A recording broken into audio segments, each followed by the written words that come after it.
mengangkat kami menjadi umat yang layak, tapi Tuhan mengangkat kami menjadi anak, bahkan menjadi pewaris daripada kerajaan sorga. Sehingga kami manusia yang berdosa ini, manusia yang tidak layak ini, dilayakkan memanggil Engkau Bapa, dan kami adalah anak-anak-Mu. Terima kasih Bapa. Hari ini kami mau mendengarkan firman-Mu, kami mau mendengarkan apa yang menjadi isi hati Tuhan kepada setiap kami, pribadi lepas pribadi. Sampaikan Tuhan, tegur kami kalau kami ada bersalah, tarik kami kalau kami menyimpang dari jalan-jalan Tuhan. Ampuni kami kalau ada dosa yang tersembunyi. Singkapkan setiap dosa yang tidak kelihatan dalam nama Tuhan Yesus. Sehingga tidak ada lagi kecurangan, tidak ada lagi iri hati, tidak ada lagi merasa curiga satu dengan yang lain. Tapi Tuhan memulihkan hati kami, memulihkan gereja ini, memulihkan keluarga kami, memulihkan rumah tangga kami dalam nama Yesus.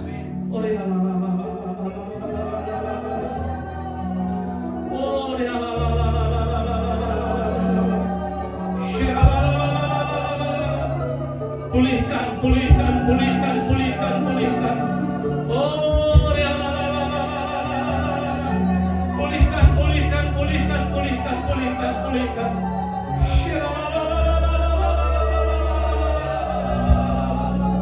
Jesus, Jesus, Jesus, Jesus, Jesus.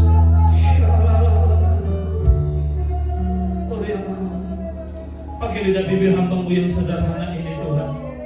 Hamba-Mu bukan orang hebat, hamba-Mu bukan orang yang pandai berkata-kata, hanya menjadi saluran saja, tidak lebih dan tidak kurang. Biar Tuhan semakin besar di hadapan jemaat-Mu, hamba sendiri semakin kecil di hadapan Tuhan. Kuasai atmosfer ruangan ini Roh Kudus, jamah hati pikiran kami, sehingga kami bisa menerima taburan kebenaran firman. Kami siap mendengarkan kebenaran firman Tuhan dalam nama Tuhan Yesus Kristus. Sama-sama kita berkata, kasih teman-teman yang mulia bagi Tuhan sekali lagi. Silakan duduk Bapak Ibu jemaat Tuhan yang terkasih. Baik, shalom bagi kita semuanya. Puji Tuhan. Apa kabar hari ini?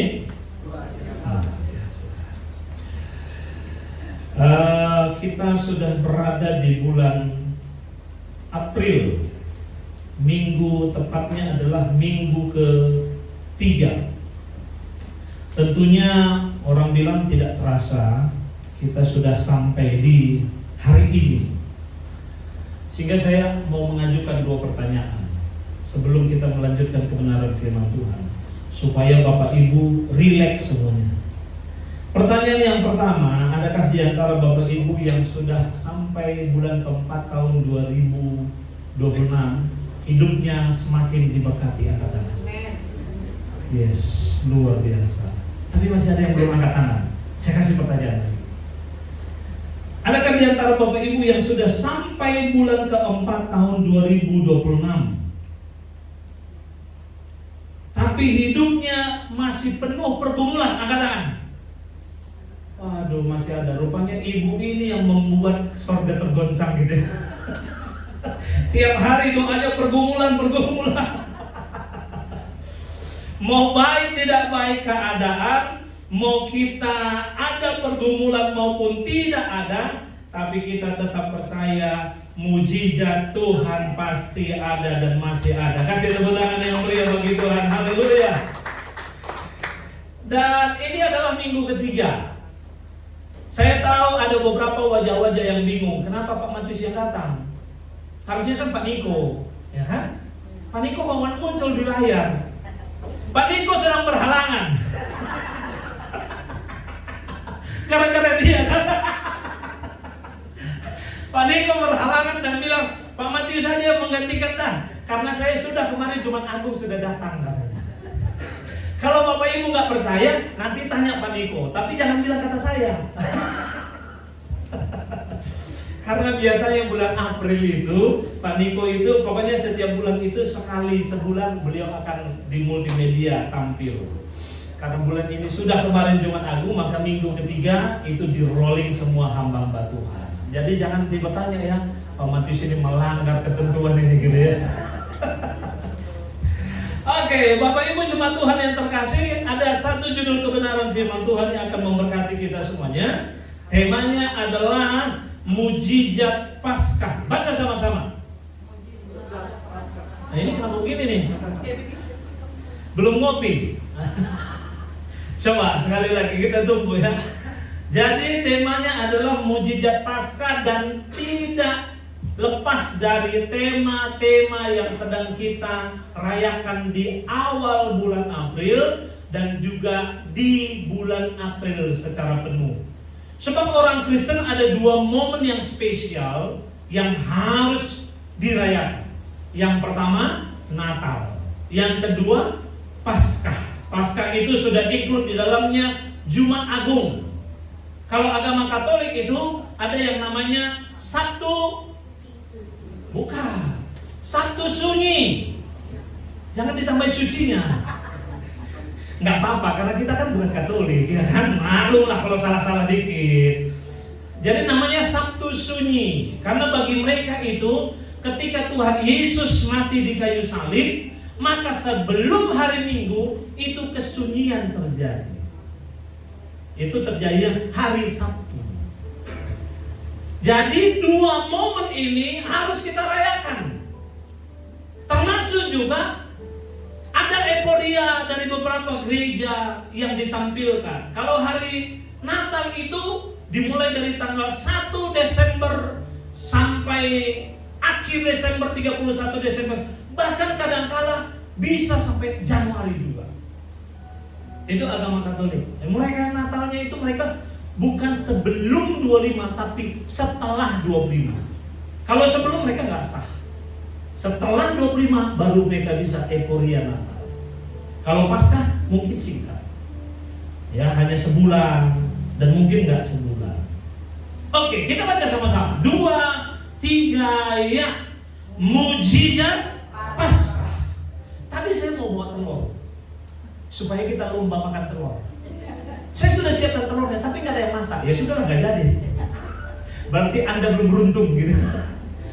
Kenapa orang Kristen merayakan Natal itu identik dengan yang namanya telur? Saya kasih tahu sebagai pembuka.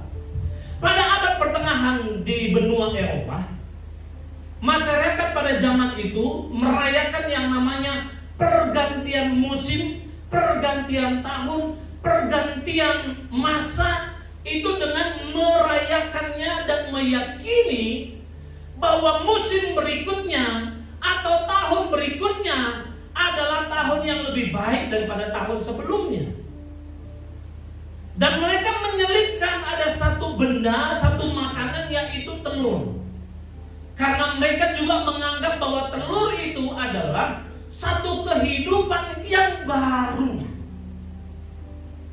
Jadi selain mereka meyakini bahwa masa yang datang lebih baik daripada masa sebelumnya, mereka pun juga meyakini bahwa akan ada kehidupan yang lebih baik daripada kehidupan sebelumnya.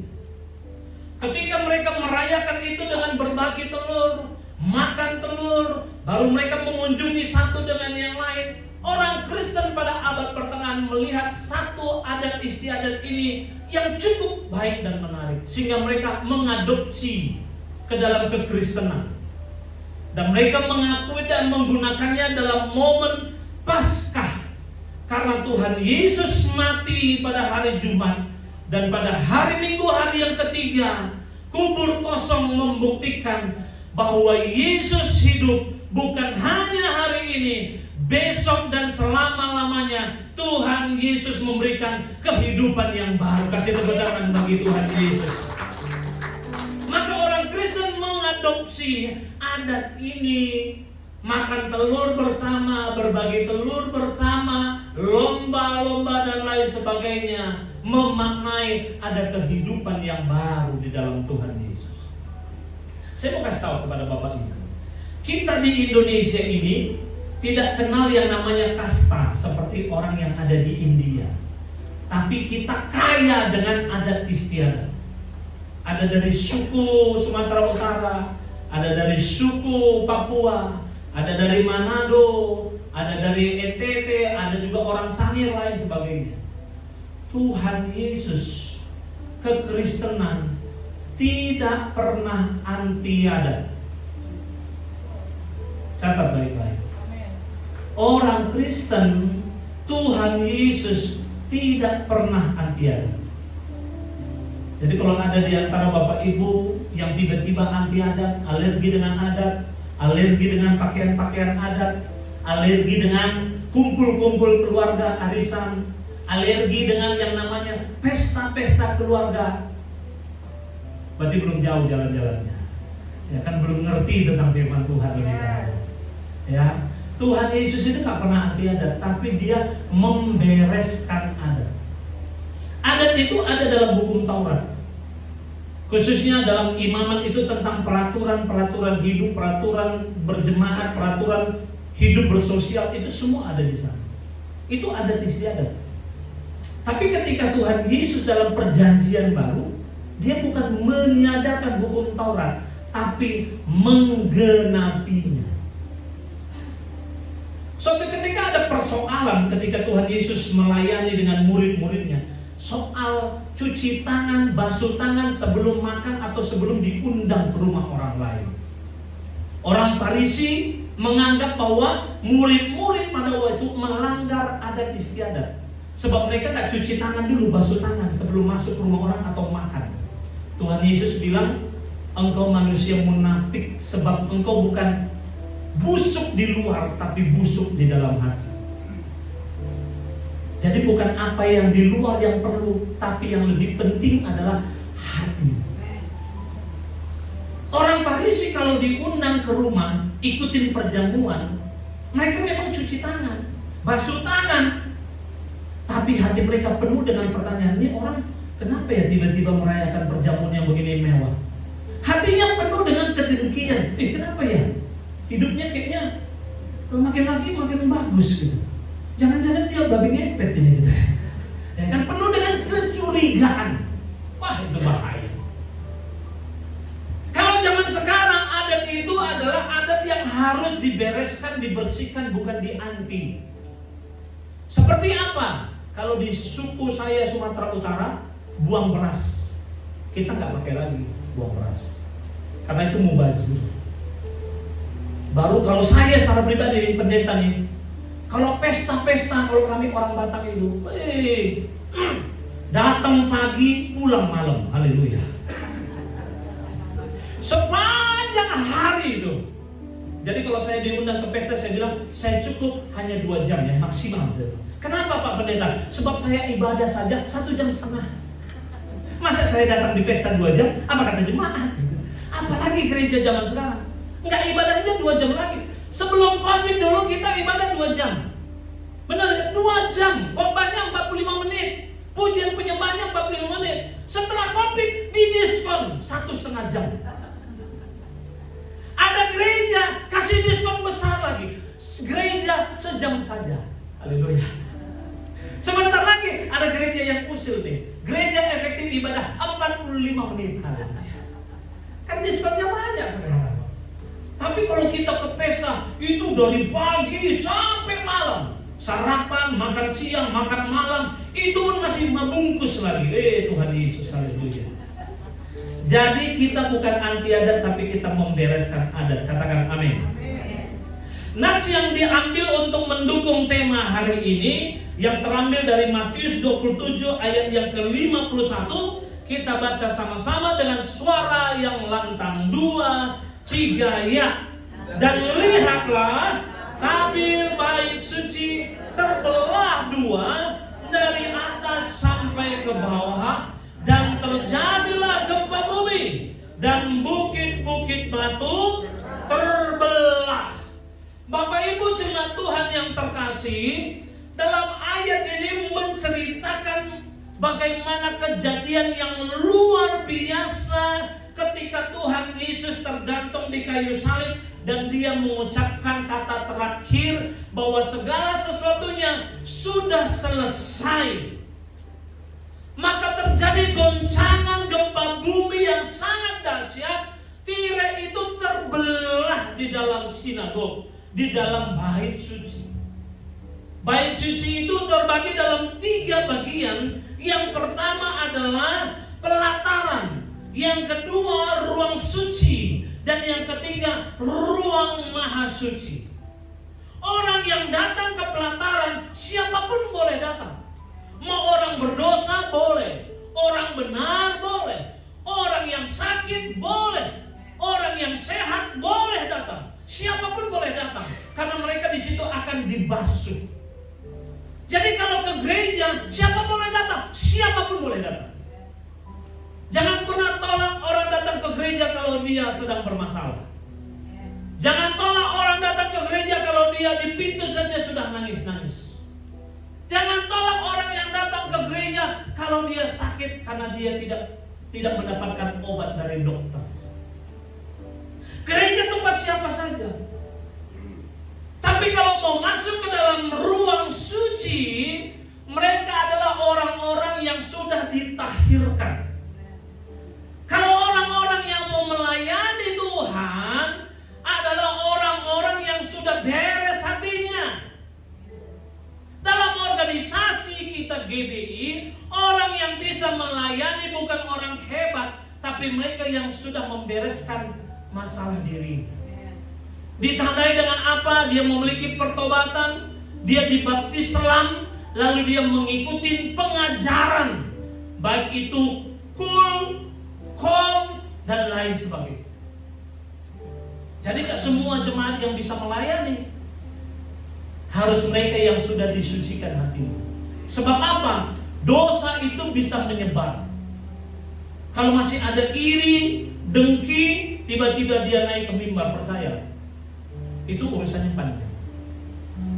Karena dia membawa persembahan yang tidak layak, roh dari yang bukan dari surga. Lalu yang ketiga ada yang namanya ruang maha suci. Dan siapa yang bisa masuk ke dalam ruang maha suci? Nggak bisa jemaat biasa, nggak bisa bangsa Israel, nggak juga bisa hanya para pelayan hamba-hamba Tuhan, nggak bisa hanya orang-orang yang sudah disucikan, orang-orang yang sudah ada di ruang suci, enggak. Yang bisa masuk ke sana adalah imam kepala. Dan itu pun harus ditunjuk oleh Tuhan. Kalau tidak ditunjuk oleh Tuhan, maka dia akan mati di dalam. Imam kepala yang ditunjuk oleh Tuhan pun, kalau dia menyimpan dosa, dia akan mati juga di dalam.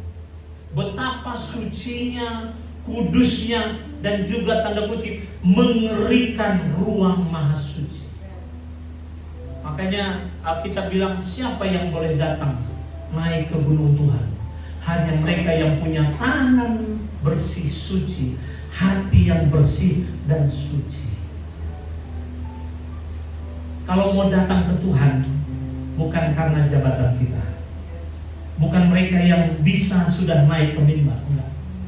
Siapa yang bisa datang? Orang yang punya hati yang suci. Tirai itu, ruang itu dibatasi oleh tirai. Tirai ini dalam perjanjian lama tingginya 20 meter, tebalnya 10 cm. Tapi ketika Tuhan Yesus mengalami Via Dolorosa, maka tirai itu terbelah. Dimulai dari ini kita akan belajar makna Paskah, supaya kita mengerti makna mujizat Paskah. Slide yang selanjutnya. Kalau kita tarik ke dalam perjanjian lama, Paskah itu bicara tentang penebusan Allah bagi jemaat bangsa Israel. Dalam perbudakan di tanah Mesir, dalam tekanan Firaun, bangsa Israel ini teraniaya secara fisik, secara mental, secara rohani, dan lain sebagainya. Sehingga teriakan mereka itu sampai ke surga. Dan Firaun adalah orang yang keras kepala. Pegang kepalanya masing-masing. Pegang doang, pegang doang. Kalau saya tanya, keras nggak? Firaun tadi keras nggak? Ya nggak tahu saya. Apa persamaannya gitu? Firaun ini orang yang keras kepala, dinasehati nggak bisa, dilobi-lobi nggak bisa, bandel orangnya. Sudah dikasih itulah yang pertama dari air yang menjadi darah, dimunculkan hewan-hewan yang begitu banyak, dimunculkan juga berbagai sakit penyakit. Tapi Firaun bilang biasa aja. Kadang-kadang ada orang yang begini nih, dinasihati nggak mempan, diketok kepalanya pun nggak mempan juga. Sudah digoncang dengan goncangan, tetap aja dia bilang biasa aja. Yang penting mas saya hidup, gitu Tuhan Yesus. Nyusahin orang, orang sudah komplain habis-habisan. Dia bilang itu masalah lu, bukan masalah gue. Bener-bener Firaun. Susah menasehatinya. Firaun ini adalah orang yang seperti ini. Musa berkali-kali datang, nggak bisa juga. Sehingga Tuhan punya satu inisiatif, mendatangkan tulah yang ke-10, kematian kepada semua anak sulung. Dan ini pun harus hati-hati, sebab Firaun ini, waduh. Kalau zaman sekarang, ini orang-orang yang keras kepala, susah diatur, susah dinasehati. Kuncinya apa Pak? Doain aja. Dan jangan dekat-dekat. Karena anak muda bilang toksik, penyakit menular. Ya kan, toksik penyakit menular. Beda dengan ibu-ibu. Kalau ibu-ibu lain. Kita kan sedang mau merayakan hari Kartini, makanya Anda pakai batik ini kan. Saya memang nggak mau pakai batik. Bukan tidak mendukung Kartini, ya kan? Biasanya saya khotbah memang biasanya lebih ke nuansa putih, nggak ada yang lain. Bapak-bapak dengarkan baik ya. Kalau kita punya istri, mereka punya kekuatan 3. Ini hati-hati, catat baik-baik. 3 hal kekuatan seorang wanita dalam rumah tangga. Pertama adalah doa, karena mereka adalah penolong, mereka adalah penopang. Kalau istri kita sudah berdoa subuh-subuh, waktu kita tidur, apalagi dia berlutut di kaki kita, Pak, kelar hidupmu Pak, ampun Pak. Dia bukan sedang mendoakan gereja GBI Sirkuit Sentul City, tapi dia sedang mendoakan hidupmu. Yang kedua Pak, kalau ibu-ibu selain kekuatannya doa, kekuatannya ada pada pakaian. Kalau dia sudah pakai daster, hati-hati Pak. Jangan coba ganggu Pak. Dia kalau sudah masak di dapur, kita tanya, sayang cepet ya, kita mau buru-buru ini. Kau masak apa? Dia akan bilang, tenang sayang, aku hanya masak kepala ikan, sebentar. Begitu kita tengok, dalam pikiran kita kepala ikan yang kecil, kepala ikan kakap dimasak. Oh Tuhan Yesus, 2 jam 3 jam enggak masak-masak. Dan yang ketiga, selain pakai dari bajunya, seorang wanita itu ada tempat sakralnya, meja rias. Haleluya. Jangan pernah diganggu Pak. Saya bilang sama istri saya waktu kami nonton konser, sayang, itu penyanyinya bagus ya, cantik. Kenapa? Karena hidungnya tirus. Tahu tirus? Hidungnya tirus. Selain hidungnya tirus, dagunya juga tirus. Kan zaman sekarang kan orang suka tirus-tirusin. Hidung tirus itu dioperasi. Tapi orang yang low budget nggak perlu dioperasi. Ganjal dengan tusuk gigi. Jadi yang hidungnya tirus, lihat dulu ada ganjal nggak? Sudah hidungnya tirus, dagunya tirus. Cantik saya. Istri saya bilang, tenang, kau tinggal siapkan di meja rias saya penuh dengan kelengkapan makeup. Kau siapkan juga budget untuk saya buat tirus. Bukan hanya hidung saya tirus, bukan hanya dagu saya tirus, kepala saya pun saya buat tirus. Saya bilang jangan saya, nggak jadi. Dia bilang pikirkan secara logika, cepat pikirkan secara logika. Apa itu? Ya kan? Pikirkan secara logika. Jadi ibu-ibu itu hati-hati, kekuatannya ada 3. Kembali kepada kebenaran firman Tuhan tadi, maka Firaun yang keras kepala, orang yang bebal, keras hati, luluh hatinya ketika ada tulah yang ke-10 karena dia punya anak sulung. Dan pada malam itu, malaikat maut yang melewati daerah Mesir itu mendatangkan kematian kepada anak sulung, bukan hanya manusia, tapi anak-anak hewan pun mati. Hanya satu yang terhindar, rumah-rumah bangsa Israel yang dibubuhi dengan darah anak domba. Hanya itu yang lewat. Apa makna dalam perjanjian lama Paskah?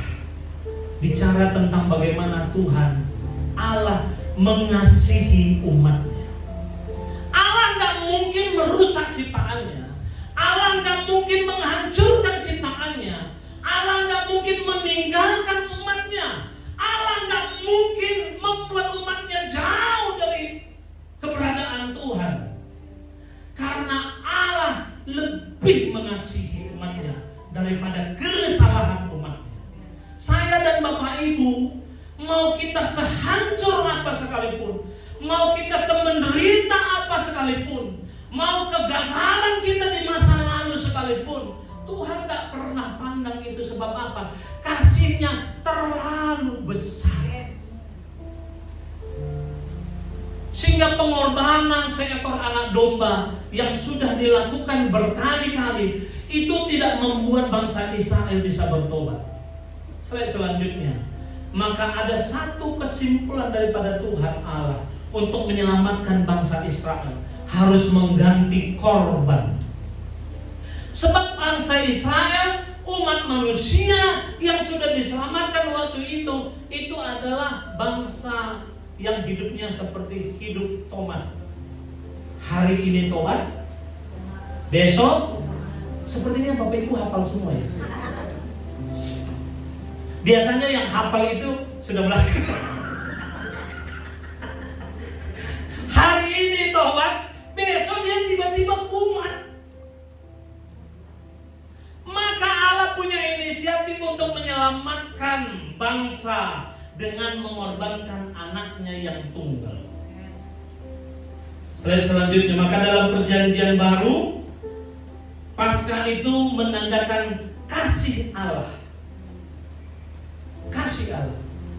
Tidak ada orang yang mengorbankan anaknya untuk orang lain.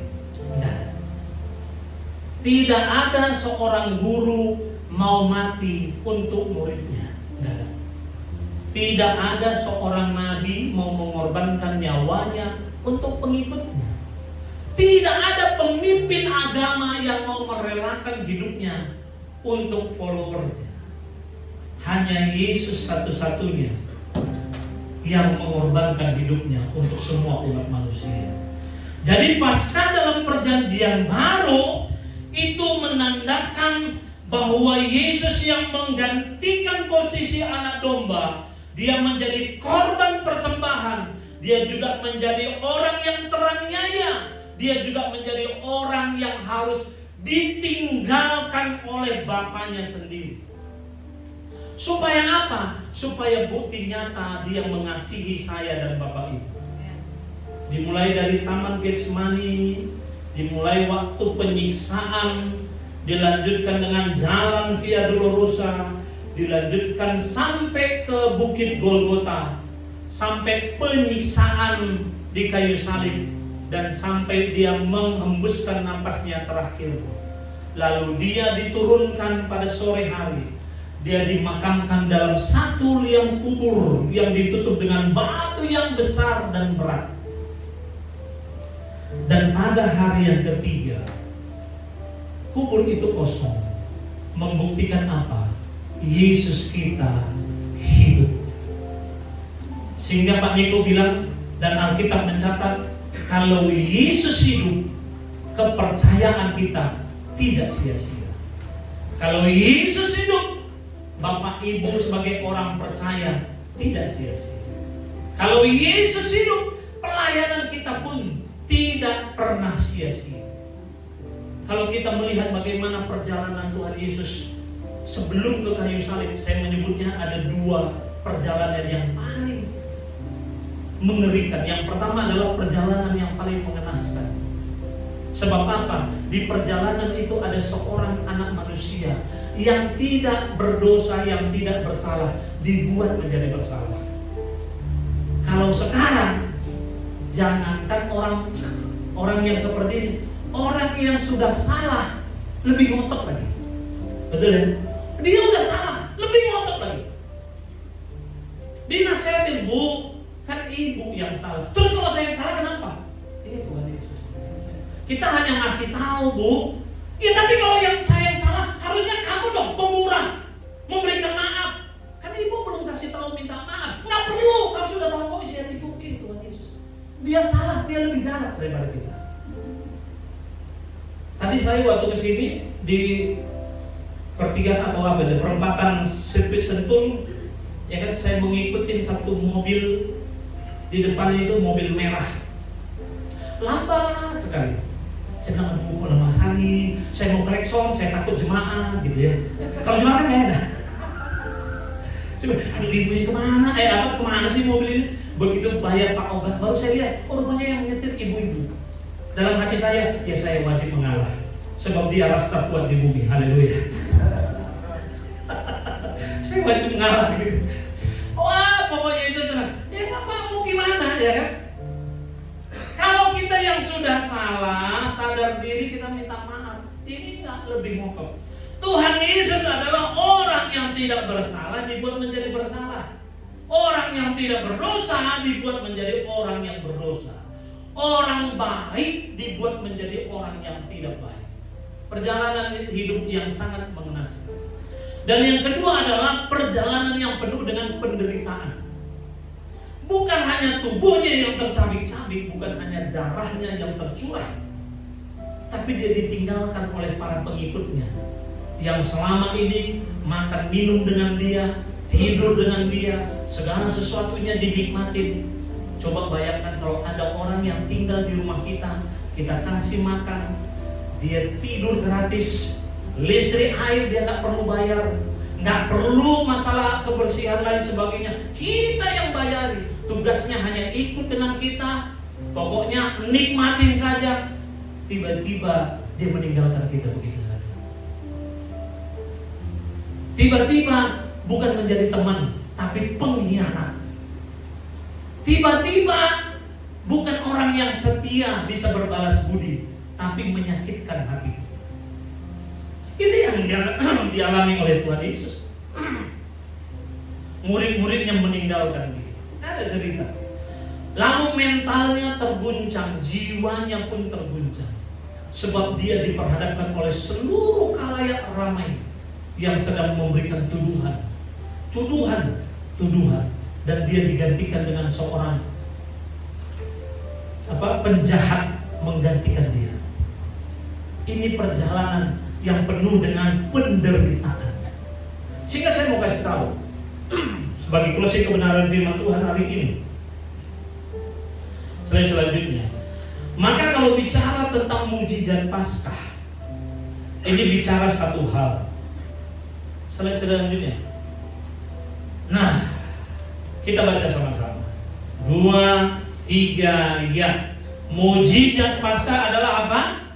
Dia rela mati agar kita bisa hidup. Ini mujizat Paskah. Dia mati menggantikan saya dan Bapak Ibu. Dia mati supaya kita yang hidup. Dia mati memberikan masa depan yang terbaik. Saya ada satu video 5 menit. Kita lihat bersama-sama. Bisa dimatikan, kurangin cahayanya semuanya.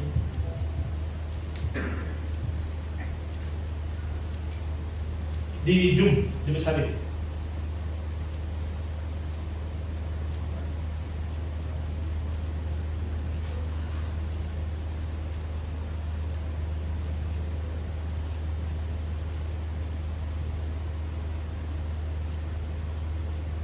Ya. Suaranya digede.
adalah untuk kita. Paku itu untuk kita. Kawan berduri harusnya untuk kita. Tapi dia gantikan posisi saya dan Bapak Ibu. Dia tanggung penderitaan itu. Karena jawabannya hanya satu. Dia mengasihi saya. Dia mengasihi Bapak Ibu. Tundukkan kepalamu dengan hormat dan katakan terima kasih Tuhan. Oh ya Allah. Ya oh ya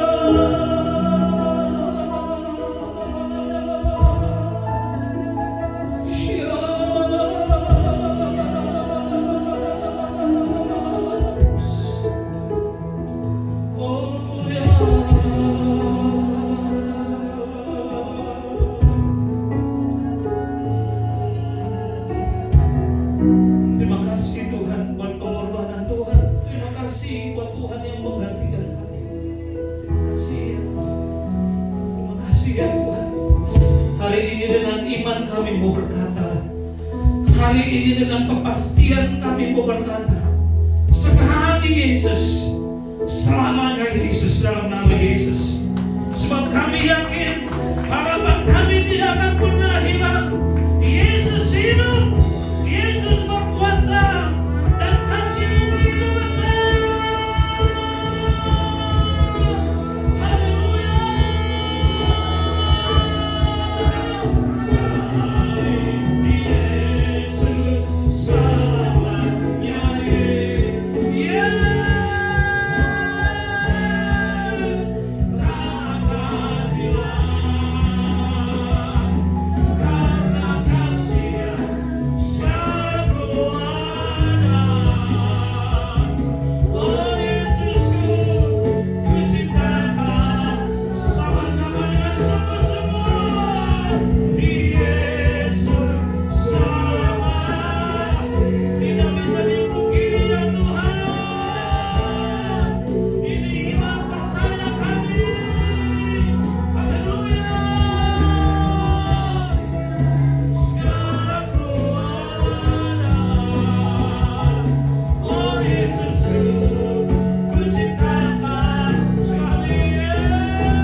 Penyembahanmu dengan sungguh.